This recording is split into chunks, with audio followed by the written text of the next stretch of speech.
লর্ডসের test অভিষেক ক্রিকেটারদের কাছে যার চেয়ে বড় স্বপ্ন খুব কমই আছে। আর সেই স্বপ্নের মঞ্চে প্রথম বলে যদি ব্যাট থেকে আসে বাউন্ডারি, সেটাও আবার চোখ জোড়ানো কাভার ড্রাইভে, এর উপর কঠিন সময়ে ব্যাট থেকে দলের জন্য বের হয় 57 রান, অর্থাৎ অভিষেকে 50, তাহলে গল্পটা যেন আরও সিনেমাটিক হয়ে ওঠে, যেটা করেছেন এমিলিও গে। কদিন আগেও যার জীবন জড়িয়েছিল ইতালির সঙ্গে, এখন ইংল্যান্ডের সাদা জার্সিতে ক্রিকেটের তীর্থভূমি লর্ডসে টেস্ট ক্রিকেট খেলছেন। অভিষেকের প্রথম বলেই 4 হাঁকিয়ে নিজের আগমনী বার্তা দিয়েছিলেন, তবে আসল ছাপ রেখেছেন দ্বিতীয় ইনিংসে এসে।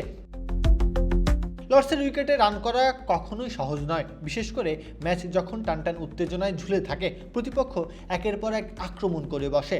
কুল অ্যান্টিপারস্পিরেন্ট ডিওডোরেন্ট স্টিক, যা আপনাকে দেবে 24 ঘন্টা পর্যন্ত ঘাম থেকে সুরক্ষা। তখন প্রতিটি রানই হয়ে ওঠে সোনার চেয়েও মূল্যবান। সেই কঠিন পরিস্থিতিতেই 57 রানে দায়িত্বশীল ইনিংস খেলেন এমিলিও গে।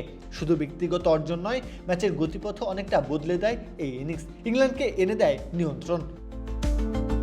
ক্রিকেট ইতিহাসে অনেকেই স্বপ্নের অভিষেক পেয়েছেন, কিন্তু লর্ডসে প্রথম বলেই 4, তারপর ম্যাচ নির্ধারণী অর্ধশতক, এমন শুরু খুব বেশি ক্রিকেটারের ভাগ্যে জোটেনি। তাই এমিলিও গেয়ের জন্য এই টেস্ট শুধু অভিষেক নয়, এটি হতে পারে একটি দীর্ঘ আন্তর্জাতিক যাত্রার প্রথম অধ্যায়।